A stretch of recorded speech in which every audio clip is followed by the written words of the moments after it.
Have you ever wondered how someone could walk into a room, say very little, and somehow leave with more influence than the person who talked for an hour?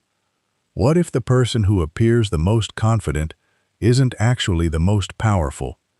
What if the person trying hardest to impress everyone has already revealed exactly what they need? And what if the person you think is simply being friendly is quietly studying incentives, weaknesses, loyalties, fears, and ambitions? This is where Niccolo Machiavelli becomes fascinating, because Machiavelli wasn't interested in the world as we wish it were. He was interested in the world as it actually behaves. He watched rulers rise and fall. He watched alliances form and collapse. He watched loyalty disappear when incentives changed. He watched people praise leaders one day and abandon them the next. And from all of this, he developed a brutally realistic view of power. Now, before we go any further, understand something. This isn't a guide to becoming cruel. It isn't about manipulating everyone around you, and it isn't about treating human relationships like a game where someone must always lose. Instead, we're going to explore 21 principles of power associated with Machiavellian thinking. Principles that can help you understand human behavior, protect yourself from manipulation, make better decisions, and recognize the invisible forces influencing the people around you. Because Machiavelli's greatest advantage wasn't that he knew how to control everyone, it was that he understood something most people refuse to accept. Human beings don't always behave according to what they say they believe. And once you understand that, you start seeing the world differently. Law #1. Watch what people do, not what they say. The first law is brutally simple. Words are information. Behavior is evidence. People are constantly telling you who they are. I'm loyal. I'm honest. I respect everyone. I don't care about money. I would never betray someone. I always keep my word. Maybe they're telling the truth, but Machiavellian thinking asks a different question. What happens when keeping that promise becomes expensive? That's when character becomes visible. Anybody can claim loyalty when loyalty costs nothing. Anybody can claim honesty when honesty benefits them. Anybody can appear generous when they have plenty. But what happens when there's something to lose? That's where you watch. Watch how someone treats people who can't benefit them. Watch how they behave when they are angry. Watch how they react when they hear no. Watch how they treat someone with less status. Watch what happens when they make a mistake. Because character isn't revealed by what someone does when everything goes their way. It's revealed when reality stops cooperating. And you should apply this principle to yourself too. You may believe you're disciplined. Look at your calendar. You may believe you're financially responsible. Look at your bank statements. You may believe relationships matter. Look at where your attention goes. Your behavior is constantly telling the truth about your priorities, and sometimes that truth is uncomfortable. But reality doesn't become less useful because it's uncomfortable. Law #2. Study incentives. Machiavelli understood power, partly because he understood incentives. If you want to understand why someone is behaving a certain way, ask, what do they gain from this? Not every action is selfish, but every situation creates incentives. A salesperson wants a sale. A politician wants support. A company wants revenue. An employee may want promotion. A competitor may want market share. A friend may want recognition. Understanding incentives doesn't mean assuming everyone is evil. It means understanding the forces surrounding a decision. Imagine someone strongly recommends an investment to you. Most people ask, is this a good investment? That's important. But Machiavelli would add, why do they want me to make this investment? Do they earn a commission? Do they already own it? Are they trying to sell something? Do they genuinely believe in it? Are they sharing information? Who carries the risk? Who receives the reward? Suddenly, you're not just evaluating the opportunity, you're evaluating the environment around it. That's a much more sophisticated way to think, because sometimes the most important information isn't what someone says, it's what they have an incentive to say. Law #3. Never confuse kindness with loyalty. Someone can be kind to you without being loyal to you. Someone can be friendly without being committed. Someone can praise you without respecting you. And someone can cooperate with you today because cooperation benefits them today. This doesn't make the relationship fake.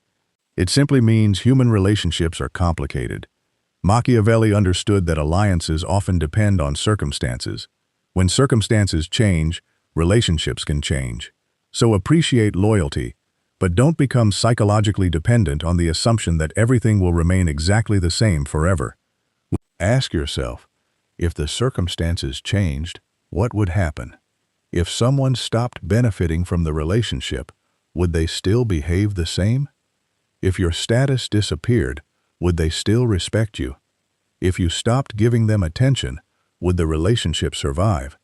These questions aren't meant to make you paranoid. They're meant to make you realistic, and realism protects you from disappointment. Law #4. Control your emotions before someone else does. This may be the most important law of all. If someone can reliably control your emotional state, they may be able to influence your decisions. Think about anger. If someone knows exactly how to make you angry, they can provoke you into saying something stupid. Think about fear. If someone knows exactly what you're afraid of losing, they can pressure you through that fear. Think about approval. If you desperately need someone to like you, they can influence you through rejection. Think about ego. If challenging your intelligence makes you desperate to prove yourself, someone can manipulate you simply by questioning your competence. This is why emotional control is strategic. The goal isn't to stop feeling. The goal is to create space between feeling and acting. Someone insults you, you feel anger. Pause. Someone pressures you, you feel anxiety. Pause. Someone rejects you, you feel hurt. Pause. Then ask, what response actually serves me? Not, what does my emotion want me to do? That distinction can save you from enormous mistakes. Law #5. Never let your ego negotiate for you. Your ego is one of the easiest things another person can manipulate.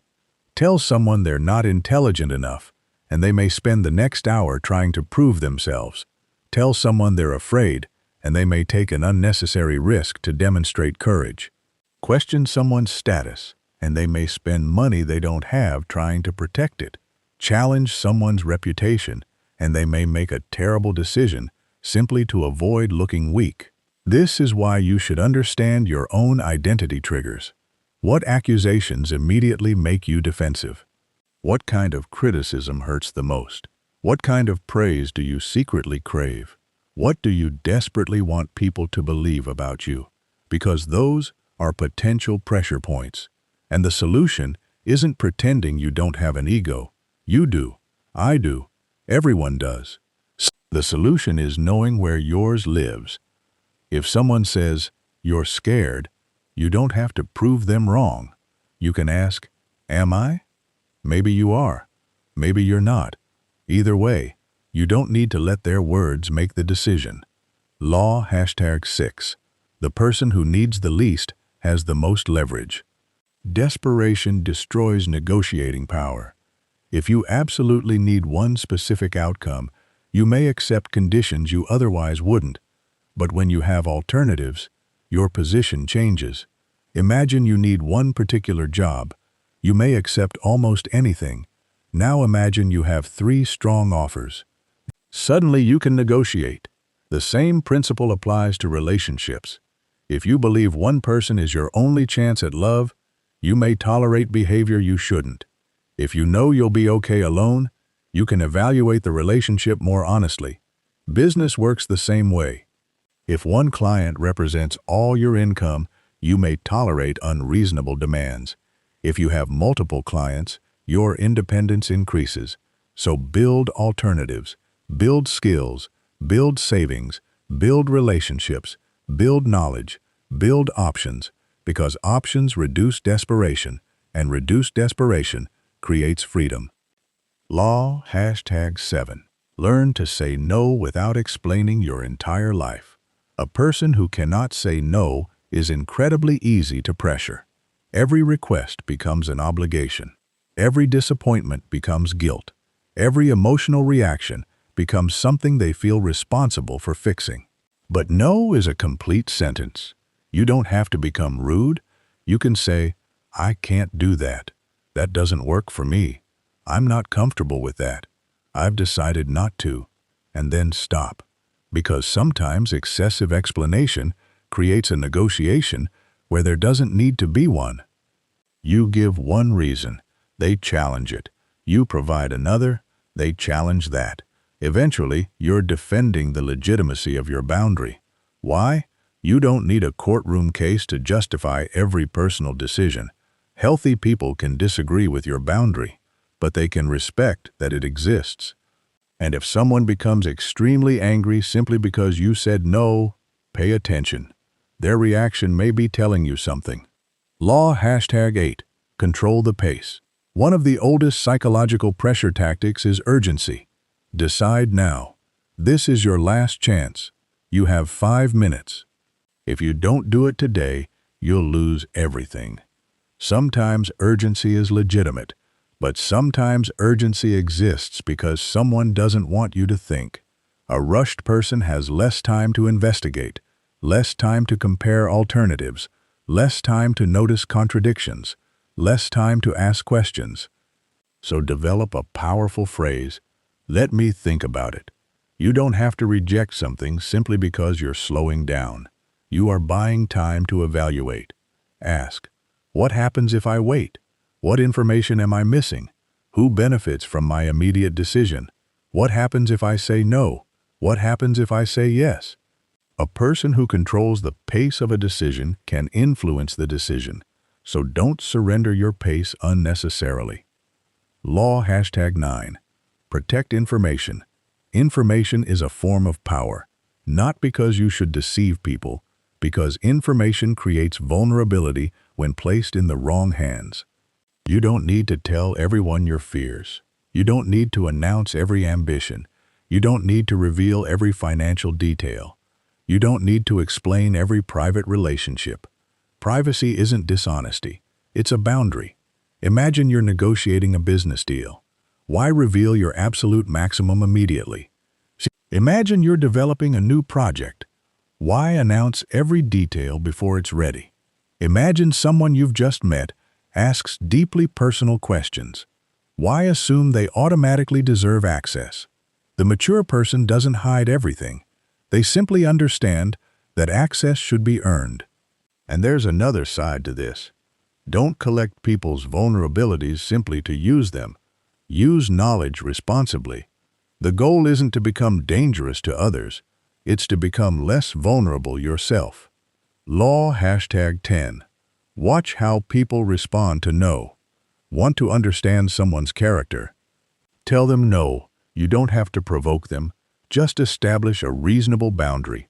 Then watch. A healthy person may be disappointed. They may disagree. But eventually, they accept your independence. A controlling person may react differently. They may guilt-trip you, mock you, threaten withdrawal, question your loyalty, attack your character. Suddenly, your decision isn't being discussed. Your personality is. You're selfish. You don't care. You've changed. You're impossible. This is a major shift because now they're trying to make you feel guilty for having independent preferences. Remember, someone being disappointed by your boundary doesn't automatically mean your boundary is wrong. Their emotion is real, but it isn't necessarily your responsibility. Law #11. Reputation compounds. Machiavelli understood the importance of reputation. People rarely have perfect information about you. They make judgments from patterns. If you consistently keep your promises, people begin expecting reliability.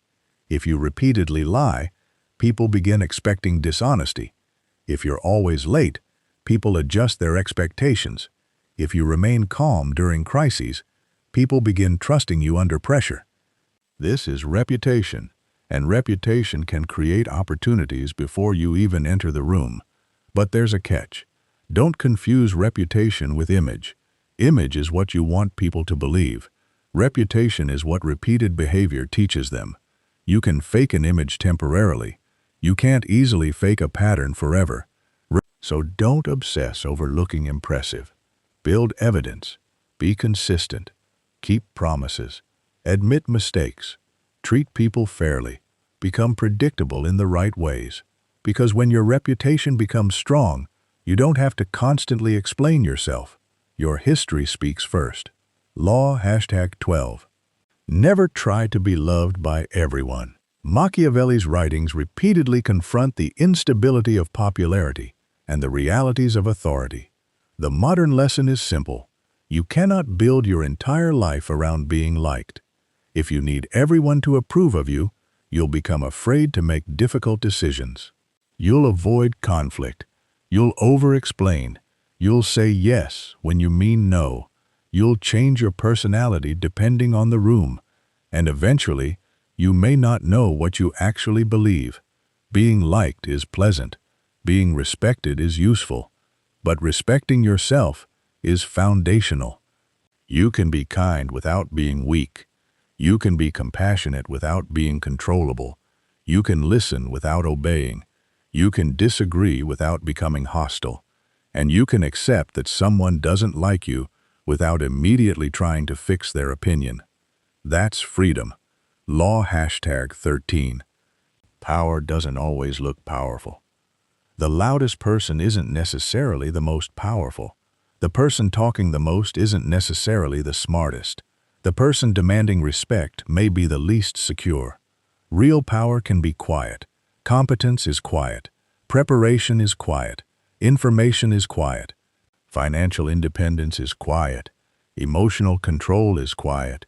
A person who knows exactly what they're doing doesn't need to constantly announce it. Think about an experienced emergency responder. When everyone else panics, the calm person becomes valuable. Why? Because stability itself becomes a form of influence. This is why you shouldn't measure power by volume. Watch outcomes. Who influences decisions? Who controls resources? Who has alternatives? Who remains calm? Who gets trusted? Who can walk away? Those questions reveal forms of power that aren't immediately visible. Law #14. Never underestimate perception. People don't respond only to reality. They respond to their perception of reality. This matters enormously. Two people can experience the same event and interpret it completely differently. A leader who appears uncertain may lose confidence even if their strategy is good. A person who communicates calmly may appear more competent than someone who knows more but constantly panics. This doesn't mean you should fake competence. It means communication matters. How you carry yourself influences how people interpret what you say. Your reputation influences how people interpret your mistakes. Your emotional state influences how people interpret your confidence. So don't ignore perception, but don't become obsessed with it either. The goal isn't to manufacture a false image. It's to make sure your external behavior isn't unnecessarily contradicting your actual values and competence. Loudest. Don't fight every battle. This is where many people misunderstand power. They think powerful people respond to everything. The opposite is often true. Power includes selectivity. Not every insult deserves a response. Not every disagreement deserves a debate. Not every criticism deserves an explanation. Not every competitor deserves your attention. Not every opportunity deserves pursuit. Your attention is finite. Your energy is finite. Your time is finite. So ask, is this actually important? Someone criticizes you online. Will responding improve your life? Son, always speak the truth. Someone wants an argument. Will winning change anything? You don't have to surrender. Sometimes you simply choose not to participate. And that isn't weakness. It is resource allocation. Law #16. Think 2 moves ahead. Most people ask, what happens if I do this? Strategic thinkers ask, what happens after that? And then, what happens after that? Imagine you lie to avoid an uncomfortable conversation. Immediate benefit? You avoid discomfort. Next consequence? You may have to maintain the lie. Next, you may need another lie. Soon, a tiny decision becomes a complicated system. Or imagine you tolerate a small violation of your boundary. Immediate benefit? No conflict. Next consequence? The other person learns the boundary isn't firm. Next, the behavior grows. The lesson isn't to predict everything. You can't. The lesson is to think beyond immediate rewards. Every action creates a chain. Look for the chain. Law #17. Understand the value of alternatives. One of the most powerful forms of leverage is having another option. If you have no alternative, you are dependent. If you have alternatives, you have choice. This is why people who build multiple skills often have more freedom, why entrepreneurs diversify, why professionals develop transferable abilities, why financially responsible people create reserves, why emotionally healthy people maintain relationships outside one romantic partnership. Alternatives reduce fear, and reduced fear changes behavior. A person with options can say, "No, this doesn't work for me." A person without options may say, "I'll accept anything." So if you want more power over your life, don't obsess only about becoming more persuasive. Become less dependent on one outcome. Law #18. Study people under pressure. Anyone can look impressive when life is easy. Pressure reveals patterns. Watch someone during failure. Watch them during conflict. Watch them when they lose money. Watch them when they lose status. Watch them when someone else succeeds. Watch them when they don't get what they want. That's where information appears. Do they become cruel? Do they blame everyone? Do they take responsibility? Do they adapt? Do they become dishonest? Do they become calm? Do they ask for help? You can learn more about someone's character during adversity than during a dinner where everyone is smiling. And this principle applies to leadership. If you want to know whether someone is capable of handling responsibility, don't only look at their best moments, look at their worst. Law #19. Never confuse confidence with competence. Some people sound extremely certain. That doesn't make them correct. Confidence is a communication style. Competence is demonstrated ability. The two can overlap, but they aren't identical. Someone can speak with absolute certainty and be completely wrong. Someone else can say, "I'm not sure. Let me check," and turn out to be the most knowledgeable person in the room. So don't be hypnotized by confidence. Look for evidence. What have they actually accomplished? Can they explain their reasoning? Do they acknowledge uncertainty? Can they admit mistakes?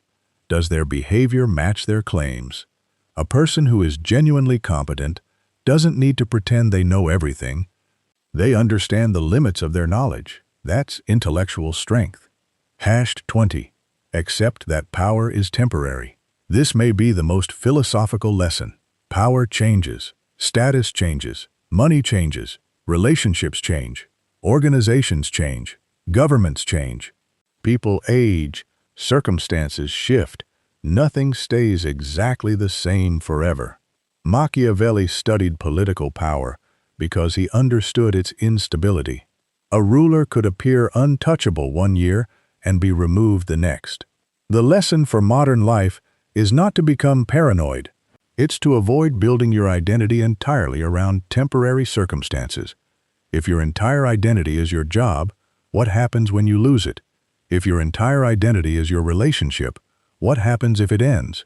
If your entire identity is your social status, what happens when attention disappears? Build something deeper. Character, skills, wisdom, relationships, values. Because external power can disappear, but internal capability can travel with you. Law #21. Master yourself before trying to master the world. And this is where everything comes together. The final law is the one that most people miss. Machiavellian thinking can become shallow if all you learn from it is, how do I control other people? That's the wrong question. The better question is, what controls me? What makes you angry? What makes you desperate? What makes you jealous? What makes you seek approval? What makes you afraid? What makes you reckless? What makes you abandon your principles? Because those are the places where you are most vulnerable. You can study every manipulation tactic ever created and still be manipulated by your own insecurity. You can understand power and still be controlled by status. You can understand incentives and still make terrible decisions because your ego is hurt. You can understand human nature and still fail to understand yourself. Self-knowledge is the foundation. Know your weaknesses. Know your emotional triggers. Know your values. Know what you're unwilling to compromise. Know what you're willing to sacrifice. Know what you want, and know what you fear losing. Because the person who understands his own psychology is much harder for someone else to control. The real Machiavellian mindset. So after all 21 laws, what should you actually remember? Don't walk away from this video thinking everyone is selfish. That's too simplistic. Don't think nobody can be trusted. That's paranoia. Don't think I need to manipulate people before they manipulate me. That's insecurity disguised as intelligence. The real lesson is much more sophisticated. Observe. Don't blindly believe. Question. Don't automatically assume. Understand incentives. Don't ignore what people have to gain. Control your emotions. Don't let someone else push your buttons. Protect your attention. Don't fight every battle. Build alternatives. Don't become completely dependent on one person or one outcome. Protect your reputation, because patterns become expectations. Think beyond the immediate moment, because today's decision can create tomorrow's problem. And most importantly, master yourself, because the person who controls himself doesn't need to spend his entire life trying to control everyone else. That's the paradox. The more secure you become internally, the less interested you are in dominating externally. You don't need to intimidate people. You don't need to prove you're smarter. You don't need to win every argument. You don't need to have the last word. You don't need everyone to like you. You don't need to reveal everything. You don't need to respond to every provocation. You simply need to remain capable of making your own decisions. And that is where Machiavelli becomes relevant even centuries later. Because technology has changed, politics has changed, business has changed, social media has changed. But human beings? Not nearly as much as we like to think. People still want status. They still fear rejection. They still seek belonging. They still respond to incentives. They still protect their ego. They still compete. They still cooperate. They still form alliances. They still betray. They still forgive. They still want to be respected. And they still struggle to understand themselves. That's why these principles remain useful. Not because Machiavelli discovered a secret code that lets you control humanity. He didn't. But he understood something that can make you extremely difficult to deceive. Human behavior has patterns. And once you learn to see those patterns, you stop being surprised by everything. You notice the person who only appears when they need something. You notice the person whose personality changes depending on who has power. You notice the person who becomes angry whenever you establish a boundary. You notice the person who constantly needs admiration. You notice the person who creates urgency whenever you start asking questions. You notice the person who talks endlessly about loyalty, but disappears when loyalty becomes inconvenient. And you also notice yourself. You notice when your ego is making the decision. You notice when fear is driving you. You notice when you're staying because you're afraid to lose. You notice when you desperately want someone else's approval. You notice when you're defending a position simply because admitting you're wrong would hurt your identity. That awareness is power. Because once you see the mechanism, you can choose whether to participate, and perhaps that's the most important thing you can learn from Machiavelli. Power begins with perception. If you don't understand what's happening, you can't respond intelligently. If you don't understand your own emotions, they can make decisions for you. If you don't understand incentives, you can become someone else's opportunity. If you don't understand reputation, you can destroy years of trust with a few careless decisions. If you don't understand alternatives, you can become trapped by desperation. If you don't understand human nature, you can repeatedly expect people to behave according to an idealized version of themselves. But when you start seeing reality clearly, you gain something more valuable than control. You gain choice. You can choose when to speak, when to remain silent, when to negotiate, when to walk away, when to trust, when to verify, when to forgive, when to say no, when to act, and when to wait. That is strategic intelligence, not manipulation, not cruelty, not paranoia, awareness. So the next time you walk into a room, don't immediately ask, "Who is the most powerful person here?" Ask, "What does everyone here want? Who needs approval? Who needs money? Who needs recognition? Who is afraid of losing status?